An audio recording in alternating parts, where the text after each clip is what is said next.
now we're going to look at how to name these rocks, to identify these rocks.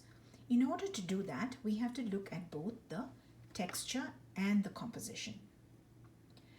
Now, we learned that there are three compositions that we see here in our collection, which are mafic, felsic, and intermediate. There's also a fourth composition called ultramafic, but we don't have a sample here for that composition. So we will now focus on the first three compositions: felsic, mafic, and intermediate.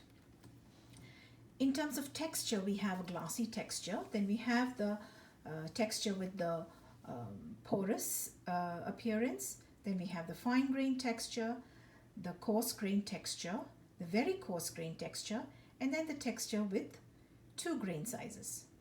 All these textures have names that you will see in your lab manual. Now, when we look at number 50, 50 has a glossy texture. What about the composition?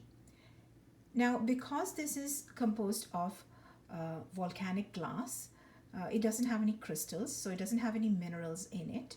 So it is not mafic or intermediate or felsic as such, because it doesn't have those minerals. However, generally it's a felsic or intermediate magma that produces this rock. Then you have number 51, which is clearly mafic and has a texture with a lot of holes in it. 52 is felsic with all these holes in it.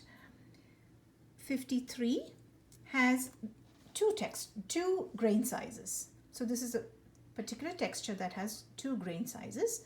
However, when you name the rock, you look at the grain size of the ground mass and the composition of the ground mass to arrive at the name of the rock.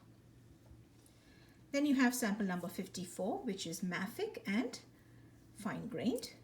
Sample number 55 is felsic and medium to coarse grained. Sample number 56 is felsic and fine grained.